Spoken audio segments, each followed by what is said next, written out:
Mas, voltando às nossas reflexões, para falarmos sobre transição planetária, não falaremos pegando unicamente um conceito pronto e acabado ou falando de uma ideia que surgiu do nada. Porque muitos atribuem que nós espíritas criamos coisas, que nós inventamos termos e situações para justificar série de coisas, mas absolutamente nada na doutrina espírita acontece ou surge sem o embasamento dos ensinamentos do Cristo. E por isso, nós fazemos questão de buscar esta viagem no tempo. De lá, nos tempos do Mestre Jesus, quando ele, iniciando o seu ministério, já próximo a começar a sua caminhada, a sua trajetória de renovação dos nossos corações, de Deus em nossas almas, Jesus sai da sua cidadezinha da Galileia, anda mais de 150 quilômetros a pé e chega em Jerusalém, a capital religiosa da época. Chegando em Jerusalém, Jesus, como um peregrino, senta discretamente próximo ao templo e começa a observar as pessoas que entram e saem do templo. Cada uma, como nós aqui entramos e saímos dos nossos lares, passamos por esses engarrafamentos, passamos por situações do dia e chegamos aqui à casa espírita. Cada um de nós com valores diferentes, com situações, com necessidades diferentes. Uns buscando um superficial daquelas tradições religiosas antigas, outros já despertos, buscando beber da fonte fecunda do Evangelho. E Jesus ficou ali, observando o entra e sai do templo, e nota um grupo de sacerdotes ociosos. Narra-nos Humberto de Campos, no livro A Boa Nova, na segunda lição, nas primeiras pregações do Cristo, que Humberto de Campos, que o Cristo observava aqueles religiosos ociosos, religiosos que faziam questão de expor apenas o superficial, religiosos que estavam muito preocupados com o que aparentava, mas muito pouco pensava em interiorizar o verdadeiro sentido do Deus único em nós. Religiosos como nós, muitos e muitos anos, fomos professando essa fé superficial e fútil. Essa fé que hoje, nos tempos de transição, nos é chamado a um comportamento diferente. Quando Jesus sai da sua cidadezinha e anda 150 quilômetros, ele está dando um start para esse mundo de transição que nós, 2000 anos depois, vamos viver mais ativamente. Que não nos iludamos. Nós estamos vivendo hoje o fervor da transição planetária. Mas muitos de nós esperam que a transição planetária aconteça num passe de mágica. Porque nós olhamos uns para os outros, nós olhamos para as outras pessoas, nós olhamos para a política e nós questionamos transição planetária, mundo de regeneração, como assim? Há de ter sido algum engano. Porque está tudo errado, está tudo fora do contexto, está tudo fora do que nos leva a um mundo de paz. Só que a paz, ela, primeiro, ela é edificada em nós. Foi isso que nós não conseguimos compreender há 2000 anos com a chegada do Cristo. E observando aquele grupo, atraído pelo magnetismo do Cristo, um deles aproxima-se de Jesus, Hanan. E ele, muito curioso, já chega até Jesus e começa a fazer uma série de perguntas, questionamentos. E ele pergunta a Jesus: Galileu, o que vieste fazer aqui? Porque chamou a atenção dele aquela maneira discreta, mas sem sombra de dúvida imponente de Jesus ali diante deles. com um olhar brando, com um olhar que desnudava a alma de qualquer um daqueles que trocasse os olhares com Cristo. E ele pergunta, quando ele pergunta, Galileu, o que fazes? Ele quer saber de Jesus muito mais do que aquela visita. Ele indaga do mestre o que o mestre fazia ali, primeiro, observando-os. Eles, sacerdotes, acostumados a todo aquele luxo, o glamour da religião. Mas, sendo Jerusalém o templo religioso, a capital religiosa da época, mas porém onde pouca religiosidade existia, porque onde há religiosos que expõem somente o exterior ou pessoas que somente querem status e evidência, pouco do Criador está ali. Quando nós entramos para dentro da casa espírita, buscando evidência, buscando cargos, buscando status, nós deixamos o Cristo de fora. Deus não vai comungar desta sintonia, porque está muito longe dos propósitos de reedificação do Cristo. Muito longe do propósito de regeneração do planeta. E ele pergunta, Galileu, o que fazes? E a resposta de Jesus é uma resposta direta, que deixa ele totalmente desconcertado. E ele diz, vim restaurar a obra divina no coração trazer o reino dos céus, edificar o reino do céu no coração dos homens, edificar o reino divino para aquele sacerdote era algo suntuoso, de tempo, de lugar, não de sentimento. E aí ele, debochado, questiona, reino divino em suas mãos? Galileu. Primeiro, vamos entender o que significava um Galileu para um sacerdote ali. Aquele tempo, a Galileia era uma vila de pescadores, de agricultores, que não tinha expressividade nenhuma para a economia da época. Não significava nada. Tanto que muitas vezes eles debochavam do Cristo dizendo, o que de bom pode vir da Galileia? Porque ainda hoje nós temos o olhar viciado no exterior. Nós sequer cogitamos que alguém simples que vem e senta discretamente no banco da casa espírita tem tanto mais para contribuir quanto aquele que se diz sabedor de todas as verdades. Porque nós estamos acostumados com o superficial, com essa carapaça que nós há encarnações e encarnações costumamos evidenciar. Então, para aquele sacerdote, um Galileu vir falar que estava ali para edificar o reino de Deus, era uma afronta. Porque esse sacerdote estava acostumado com a religiosidade sem Deus, com a religiosidade superficial, com a religiosidade daquele que é capaz de criar um templo suntuoso, mas que é incapaz de estender a mão a um irmão.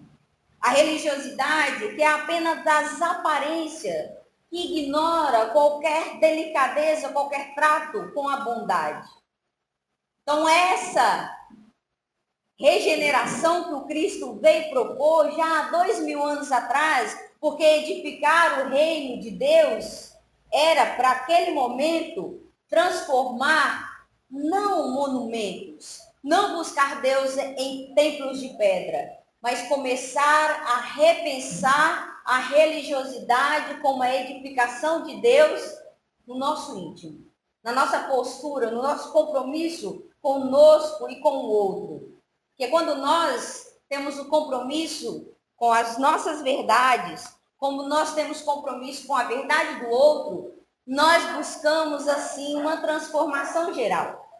Uma transformação que vai levar o mundo numa plenitude. E Jesus não se deixou abater, óbvio. Não se deixou abalar por aquela fala preconceituosa. E ele diz, Hanan diz, reino de Deus nas tuas mãos? O que entendes por reino de Deus? O reino de Deus, Jesus diz, o reino de Deus é a obra divina no coração dos homens. Jesus deixa claro que ele não veio transformar as questões exteriores. Ele veio primeiro edificar corações. Jesus veio transformar consciência, trabalhar a moralidade. Moisés já havia trazido a lei, a norma, a disciplina. E Jesus veio trazer a brandura e o amor. Veio acordar os nossos corações para essa sutileza dos corações, do sentimento, que somente o sentimento brando de amor e de fraternidade será capaz de transformar o planeta, de transformar o mundo de hoje expiação de prova para o mundo de regeneração. Essa transição planetária, ela não vai acontecer esperando que Deus rasgue os céus e de um passe de mágica transforme o mundo. Obra divina no coração dos homens.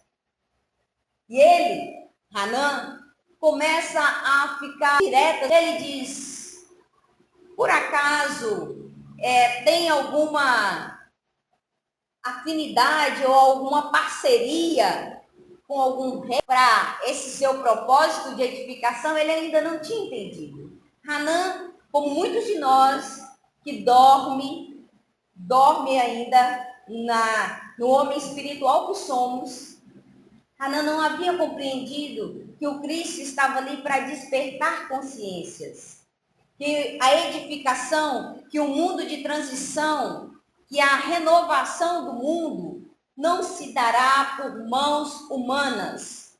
Não esperemos que a renovação do nosso orbe, que a transição planetária se fará quando a política encontrará jeito. De maneira alguma. Tudo isso faz parte desse globo que busca fazer essa peneira, essa separação do joio e do trigo, porque nesse momento de transição planetária, a oportunidade do Criador é que todos nós busquemos reajustar. Então, como um grande hospital, a Terra tem todos os tipos de paciente. E a transição planetária não conta com mãos humanas, mas precisa da colaboração ativa de todos nós. É ir fazer um pedágio no sinal, porque nós buscamos trazer para casa algo que possa devolver para a comunidade carente o pão material. Mas não é só isso, é a nossa ação, a nossa atitude, o nosso desprendimento de sair dos nossos lares e buscar levar um mínimo de conforto e de consolo. E quando nós vamos para a campanha do quilo, quando nós passamos por um pedágio, nós estendemos um tapete de vibrações positivas diante de nós. E sempre que nós devolvemos, entregamos uma mensagem e que a pessoa, talvez até automaticamente, que nós dizemos, vá com Deus, vai também, que Jesus te abençoe, que Jesus lhe abençoe também. Essa corrente fluídica vai trazendo para a nossa atmosfera uma fluidez muito mais sutil, muito mais agradável aos corações que estão prestes a buscar essa regeneração. Nós, assim como Hanan, que acha que é um delírio quando Jesus diz que ele estava ali para edificar o reino de Deus, que ele estava ali com um propósito de renovar corações diante de tudo aquilo. E ele, sendo um sacerdote, uma pessoa que estava dentro do templo, por que não ele? Por que aquele galileu? Para ele um ignorante, para ele um inculto. Nós, quando falamos de Brasil, coração do mundo, pátria do Evangelho, agimos como Hanan. nós agimos com uma incredulidade. Nós, no movimento espírita, achamos que Brasil, coração do mundo, pátria do evangelho, é apenas um livro romanceado. Que é uma loucura atribuir o Brasil nesse caos político, econômico, social como pátria do evangelho. O que nós estamos fazendo diferente de Hanan? Esperando somente as questões materiais se ajustarem. Porque se nós pensarmos que a solução para o coração do mundo e a pátria do evangelho está na política, nós estamos somente atribuindo para as questões materiais. Que alguém deve ter errado. Será que foi Humberto de Campos que ditou? Ou será que foi Chico que recebeu? Ou que Emmanuel que assinou a obra permitindo? Ou será que foi Jesus que errou em escolher o Brasil como coração do mundo, pátria do evangelho? Será que os projetos de Jesus são equivocados? Nós fazemos plano para 1 ano, 2, alguns meses. Tem gente que não se programa de jeito nenhum, que deixa para resolver tudo de última hora. Mas os projetos de Jesus é de milênios. Os projetos de Jesus é vendo em nós, não a figura que nós representamos no momento, é vendo em cada um de nós o espírito imortal que somos. Então, não duvidemos de Brasil, coração do mundo, pátria do evangelho. Não duvidemos que a pátria do evangelho tem um compromisso ativo com essa transição planetária, porque a transição se dará pelos corações. Mas para que o coração promova essa transição, para que nós consigamos renovar para o mundo de regeneração, nós precisamos de um ambiente que permita que todas as religiões se encontrem. Há embates entre religiões? É natural. Nós estamos num grande hospital e tem gente de toda doença. Louco para todo tipo, todo gosto. Então, cada um de nós, com a sua dificuldade, nós vamos tendo a condição de buscar no nosso íntimo aquela centelha divina, que é o que precisamos para fazer a diferença. Quando nós voltamos lá 2000 anos e que Jesus não vê o homem de agora, assim como ele, quando olhou para o senador e olhou para aquele homem, não o homem de Estado, que ele diz, eu não busco homem de Estado orgulhoso e prepotente. É da sua vontade que me siga agora ou há 1000 anos. Falando para o nosso Emmanuel, que escolheu seguir depois de muitos anos, depois que a dor e o sofrimento lapidaram seu espírito. Jesus convidava aquele sacerdote a edificar o reino de Deus, mas reconhecendo que ali era difícil plantar aquela semente, porque era terreno inóspito, porque era terreno de difícil acesso, não permitia penetrar a sensibilidade dos sentimentos. E Jesus prosseguia porque ele não desiste de nenhum dos seus tutelados, deixando deixando Jerusalém. Jesus passa por Nazaré, Caná, chega até Cafarnaum. Em Cafarnaum, Jesus começa a andar pelo lago de Tiberíades. Como absolutamente nada de Jesus é por acaso, ele começa a procurar. Havia uma atmosfera diferente em Cafarnaum. Diferente de Jerusalém, que era a capital religiosa, que teoricamente deveria ter uma vibração fluídica mais branda, mais receptiva, mas onde ali estabelecia homens de negócio, homens com interesses materiais muito enraizado ainda com suas prioridades. Já em Cafarnaum, Jesus encontra pescadores humildes, gente simples, do trato da terra, da lida, com as questões do dia a dia. Passeando pelo lago, Jesus busca duas pessoas em especial. E aí Jesus encontra Simão Pedro e seu irmão Tiago. E nesse momento, Tiago escuta de Simão Pedro o convite, o mesmo convite que Jesus havia feito a Hanã. Tiago, um homem simples, um pescador. Quando nós abrimos o Evangelho, Jesus foi garimpar os seus discípulos. Nós olhamos ali, quando pegamos Tiago e Pedro, nós, com o nosso olhar viciado para o material, vimos dois pescadores. Mas Jesus, que vê muito além, Jesus via ali dois espíritos altamente comprometidos com a sua obra. Não tinham conhecimento, mas o entusiasmo deles encantou o mestre. Porque quando Jesus diz, eu vim edificar o reino de Deus, Tiago logo já se empolgou. Mas um reino aqui em Cafarnaum? Ainda imaturo. Cafarnaum tem tão poucas casas. E Pedro, que também bastante empolgado com a proposta, não, Tiago, mas a gente vai ao longo do rio, vai juntando as aldeias, e aí dá umas 3.000 casas. Veja só, menor do que o Inês Andreasa. Mas essa visão de frescor, não vai dar certo.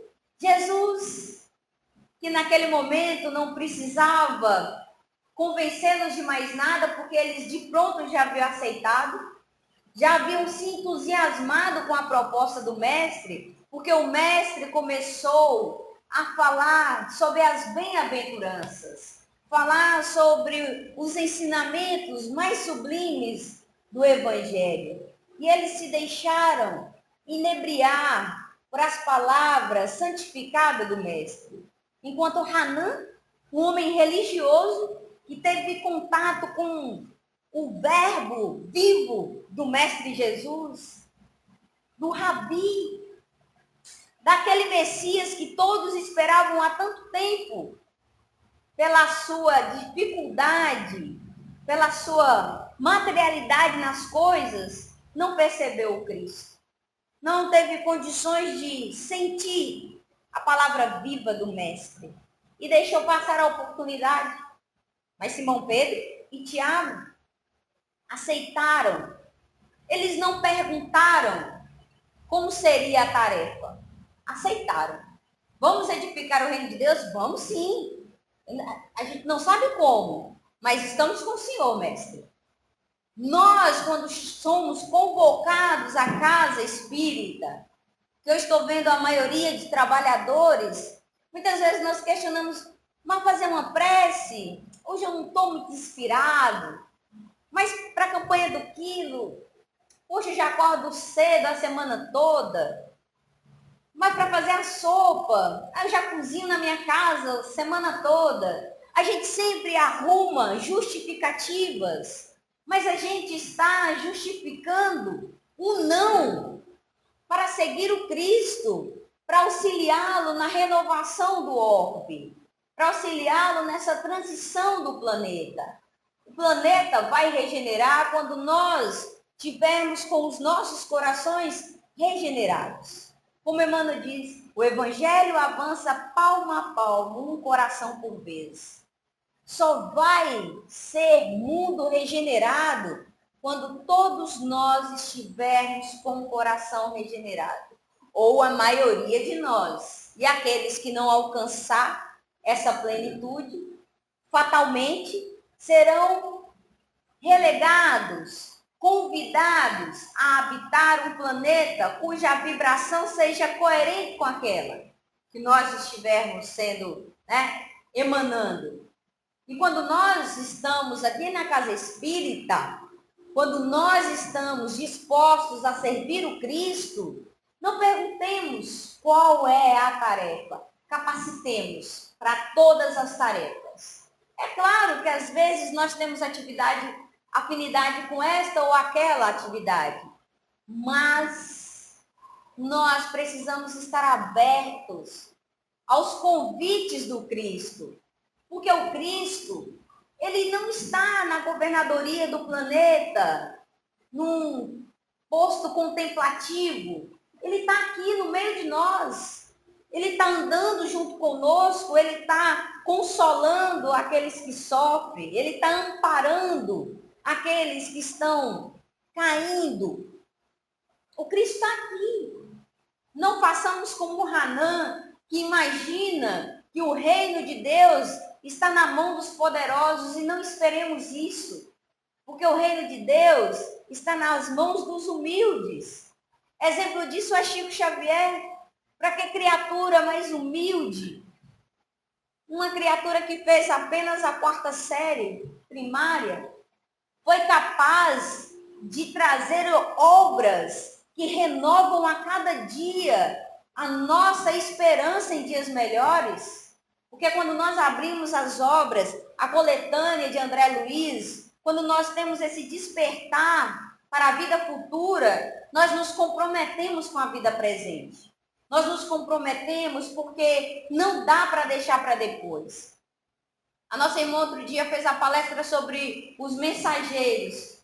Aí a gente encontrou uma pessoa da plateia que perguntou, mas como eu vou saber da minha missão? Porque os mensageiros são os médios que falharam, né? Os doutrinadores, dialogadores, que vieram, tiveram todo o amparo, o suporte, e na hora do trabalho falharam. Como eu vou saber que missão eu tenho? Abra o seu coração para todas as experiências com Cristo. Porque com Cristo, tudo vale a pena. Com Cristo, nós renovaremos esse mundo de expiação e prova para um mundo regenerado. Mas não sejamos afoitos, querendo que essa regeneração aconteça num passe de mágica, porque não é mágica, não vai acontecer num simples estalar de dedo. A obra do Cristo é a obra para espíritos imortais. Pensemos nisso. A obra do Cristo é para edificar o nosso espírito imortal, para dar-nos a oportunidade de aprender com cada experiência que nós passamos, que nós erramos, que nós muitas vezes deixamos para lá. Então sejamos nós o transformador dessa nova etapa que o Cristo começou há 2000 anos atrás, trilhou o caminho, disse que enviaria o Consolador prometido. É a doutrina espírita, o Consolador prometido, que nos dará condições de colocar em prática os ensinamentos, os seus ensinamentos. Ensinamentos que a nossa visão obscurecida pelo materialismo não tinha capacidade de internalizar, de compreender. E nós vamos seguindo, buscando sempre as questões exteriores, buscando sempre o que está por trás do material. E nós, com esse comportamento, não somos nada diferente de Hanã, um sacerdote orgulhoso. Quando nós chegamos na casa espírita e nos melindramos, porque um outro irmão chegou depois e conseguiu uma visibilidade maior do que a nossa, que estamos aqui. O semeador está fazendo 32 anos, alguém está aqui 33, Joaninha é meu HD externo. 33 anos de muito trabalho, iluminando essa comunidade. Aí chega alguém, e aí em 3 anos começa a se destacar, assumir a presidência, e talvez um olhar mais tempo, mais tímido, começa a achar ruim, porque nós somos desses. Melindramos quando o outro começa a aparecer. Mas será que nós nos colocamos ao dispor da casa? Será que nós, no momento em que a casa estava convocando o presidente, porque não é tarefa fácil, quando a casa estava necessitando de trabalhadores para arregaçar a manga, colocar a mão na charrua, será que nós ficamos ali encolhidinho, vou deixar passar, vou deixar que alguém assuma, porque eu já tenho muita responsabilidade? E aí, o trabalho de renovação começa aos poucos. Começa no nosso lar, depois vai para a nossa comunidade, depois a gente vai promovendo, expandindo, buscando esse crescimento. Não é algo estrondoso, não é algo que a gente faz esperando holofotes. Mas nós precisamos começar a uma mudança de pensamento, a uma mudança de postura. Nós somos extremamente acanhados, nós espíritas. Nós temos esse compromisso com o próximo, nós temos esse compromisso de fazer a caridade, e aí nós ficamos tímidos em deixar que isso propague. Na nossa casa, outro dia, a gente teve um embate. No nosso grupo do WhatsApp, alguém publicou alguma coisa lá que era uma benfeitoria para uma pessoa. Aí um colega foi censurar, uma ótima ação, mas deu com a mão e tirou com a outra, porque fez aí uma propaganda. Mas nós precisamos estar atento para todo o avalanche de informações negativas, de notícias negativas. Nós somos bombardeados o tempo todo com tanta coisa ruim que até nós, que experimentamos o Evangelho do Cristo com a luz da doutrina espírita, olhamos para o mundo e tá difícil, tá puxado. Não é possível que isso é mesmo mundo de regeneração, não, gente.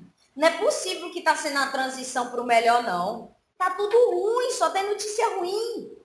Porque nós somos acanhados demais. Nós somos tímidos demais. Não estou dizendo para fazer uma propaganda de tudo que nós estamos fazendo de bem para o próximo, mas que seja algo natural, que seja algo que nós nas redes sociais da nossa casa publiquemos que nós temos essa atividade de benfeitoria. Não há mal nenhum nisso. Nós precisamos combater o mal com as informações do bem. Dizer que o mal não está sozinho aí, que o bem está acontecendo. Quando nós olharmos para esse caos, nós acharmos que está tudo perdido, refletamos, porque Deus, nosso Pai de misericórdia, está no comando de todas as coisas e não há nada em absoluto que está ao léu, ao acaso. Jesus está no leme. Ele é o governador espiritual desse orbe. Ele está direcionando a transição planetária. Mas conta conosco.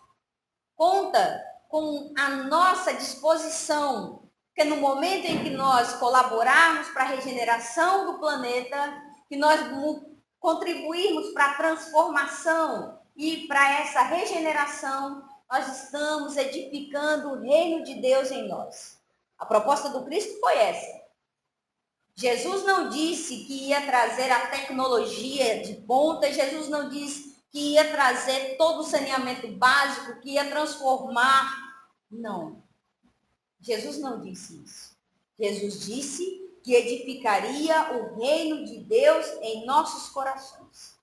Nós estamos numa leva de crianças desde 2000, totalmente renovadas ao olhar desse mundo novo. Crianças, não que nós tenhamos que rotular, como que é criança índico, criança cristal, são espíritos de uma nova geração, e que vêm com um compromisso. Ah, são todos espíritos de um nível superior? Não. São todo tipo de espírito, e dentre eles, vem aqueles que têm como compromisso dar um pontapé maior nesse nosso mundo de regeneração, nessa nossa transição planetária. A transição planetária é aquele liquidificador que está girando batendo tudo ao mesmo tempo e que é importante que nós tenhamos a serenidade de encontrar nas dificuldades a oportunidade de fazer diferente. Encontrar na adversidade o compromisso com Cristo. Jesus não prometeu aos seus seguidores facilidades. Ele não diz que me siga, que vai ser tudo fácil. Também não diz como seria. Mas nos prometeu a vida futura. Diz que a felicidade não é deste mundo, mas que nós teremos a felicidade plena no mundo em que nós caminhamos, no mundo espiritual, no mundo pleno. E a transição planetária, ela se dá nesse movimento que o Criador permite que nós, equivocados ainda, renitentes ao mal, tente buscar refazer o nosso caminho, o nosso percurso, direcionar. E aí Jesus, não se dando por vencido com Pedro, com Tiago, Jesus ainda em Cafarnaum, vai buscar Levi, o cobrador de impostos. E aí pergunta a Levi, o que faz? Qual é a sua função? Eu venho cobrar impostos. E Levi não era uma pessoa benquista, mas Jesus diz a Levi, propõe a Levi, venha contabilizar para a vida espiritual, para o mundo, para o reino de Deus, os nossos seguidores e companheiros. A proposta de Jesus para todos nós é sempre de trabalho, de compromisso, de renovação. Todos os trabalhos que nós nos colocamos na mão do Criador, nós temos a recompensa. Não que nós façamos esperando essa recompensa, mas a recompensa vem naturalmente por essa entrega, esse altruísmo, essa vontade de servir. E aí, quando nós falamos de mundo de regeneração, quando falamos do Consolador prometido, de transição planetária, aí nós perguntamos, a transição planetária será quando todo mundo transformar virá se converter em espíritas? Será? Será que Jesus instituiu que o espiritismo seria a salvação do mundo? Na verdade, o Cristo não determinou religião alguma. Ele disse que o amor e a verdade sempre estariam adiante de todas as nossas ações. A caridade, o devotamento com o outro. Nós estamos mudando para um mundo transformado, não porque todo mundo vai tornar espírita, mas porque todo mundo vai começar a reconhecer a espiritualidade. É diferente. Porque tem espírita que não compreende a espiritualidade. E tem tantos irmãos de outras denominações religiosas que vivem totalmente entregue à suprema entrega de Deus, a esse conceito muito mais sublime do que material. É até que horas? Então, quando nós pensarmos em convencer o nosso colega de outra corrente religiosa de que a doutrina espírita está aí para renovar corações, não. O amor está para renovar corações. E nós precisamos acreditar, e nós precisamos enxergar um mundo diferente daqueles que não têm perspectiva de mundo espiritual. Porque nós somos diferenciados, sim, porque somos espíritas, mas não somos melhores. Nós temos o compromisso, porque nós conhecemos a verdade do Cristo. Conhecereis a verdade e a verdade vos libertará.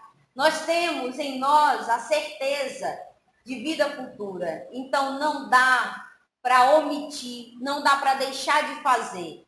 Mas também não dá para esperar, mas tem muitas encarnações à frente, tem coisa que não dá para fazer. Aprender a tocar violão só vai ser na próxima encarnação. Não, eu vou tentar ainda. Ainda nessa encarnação, o violão está lá, empoeirado, um dia. Não dá para deixar tudo para a próxima encarnação, não, a gente não sabe. São muitos compromissos para a próxima encarnação, sem contar da fila que está grande. Então vamos edificar o reino de Deus, vamos contribuir para a transição do planeta, não com as questões materiais, mas com a questão do espírito imortal. Quando nós falamos que o espiritismo não está à frente da regeneração do planeta, porque o que está à frente da regeneração é o propósito de amor universal, não é religião. Quando nós pararmos de fixarmos em dogmas, em religiões, nós começaremos a sublimar Deus em nossos corações. Nós começaremos a edificar de fato o reino de Deus em nós, sem proselitismo, sem dizer que somos nós o certo. E nós precisamos ter esse frescor de renovação, porque nós estamos num mundo tão plural, com tanta religião, com tanto pensamento diversificado por aí, mas volta e meia somos surpreendidos. E ontem, de manhã, eu moro num condomínio que tem 320 apartamentos. E aí de manhã eu acordei saindo de casa, debaixo da porta tinha um bilhete, uma mensagem. E uma mensagem que me mostrou, eu estava sempre pensando nessa palestra durante algum tempo que Ivanildo me disse, de regeneração, de transformação, de transição de planeta. Porque quando eu recebi isso, tem muito evangélico, a gente percebe pelos grupos do WhatsApp, com os dizeres e tal, mas aí a gente percebe que a sutileza está muito além. E aí é um texto bíblico, né? Uma passagem de João, mas aí ele diz, você é uma pessoa especial. Não é bom acordar, primeira leitura do dia? Você é uma pessoa especial. Aos olhos do Pai, você é uma obra-prima. Sou única. Cada um de nós somos único, uma obra-prima do Criador. Temos uma infinidade de coisas que podemos fazer para o bem. Obra-prima que ele planejou com suas próprias mãos, pintou com a cor da sua pele, com os seus cabelos, desenhou cada detalhe num toque de amor. Que nesse dia você sinta amado por Deus e não aceite menos que isso. E ele mandou seu Filho ao mundo por amor a todos nós. Que incrível, né? E aí termina. Que seu dia seja maravilhoso. Não é sobre religião, é sobre amor. A parte mais incrível que eu achei foi essa. Não é sobre religião, é sobre amor. Nós não estamos falando de religião, embora nós temos aqui o conceito espírita, o espiritismo muito, né, a nossa convicção religiosa, mas quando nós estivermos por aí, não falemos de religião. Quando nós estivermos com o propósito de transformar esse mundo de expiação e prova, esse mundo de regeneração, transição de planeta, falemos do amor universal. Porque a religião separa pessoas. O amor une. O amor tem essa magia de não importa credo, não importa cor, não importa absolutamente nada quando você se dispõe de coração aberto, de total, né, entrega. É lindo quando nós permitimos que o amor chegue nos nossos corações. E esse 33 anos desta casa de oração e trabalho, com o nosso Centro Espírita Bezerra de Menezes, que já está ali com seus 95 anos, uma casa que tem dificuldades como todas, que tem uma carência de trabalhador, que é uma coisa assim geral em toda casa, mas que nesse momento a renovação dos jovens sirva de frescor os mais vividos, que essa troca de experiência com vitalidade vai proporcionando a essa casa tantos 33 anos, porque cada convite que nós temos, principalmente para comemorar um ano de aniversário, porque está dando certo. é porque está indo para frente, é porque está abrandando corações. Quantos corações em migalhas já chegaram aqui e foram consolados? E em nenhum momento nós perguntamos qual é a sua religião. Em nenhum momento nós perguntamos de onde você é. Quando Jesus disse para Hanã que edificaria o reino de Deus, e Hanã questionou se ele teria ligação com alguma pessoa influente, Jesus disse: meus colaboradores vêm de toda parte. Somos nós, os colaboradores do Cristo, que brota de cada parte, que vem nessa unicidade de cada casa, porque nós somos uma grande família universal. Bezerra de Menezes, Semeador do Bem, Casa de Baltazar, tantas outras instituições religiosas, unimos com um único propósito, que é o do amor. Que os nossos corações estejam enternecidos e sempre receptivos aos ensinamentos do Cristo. Que Jesus seja essa luz que nos conduza sempre a caminhos edificantes. Nos momentos de dificuldade, não esqueçamos, somos obra-prima do Criador. É difícil, os momentos são bicudos, como diz Joaninha, mas nós temos o amor do Cristo para tutelar os nossos corações. Deixamos um abraço carinhoso de todos nós que fazemos o Bezerra de Menezes. Esperamos vocês para uma visita. Sempre às quartas-feiras não dá, porque aqui já tem, mas aos domingos também nós temos reunião pública. Sintam-se todos convidados para unirmos nesse amor fraternal do Pai. Que Jesus nos abençoe hoje, agora e sempre.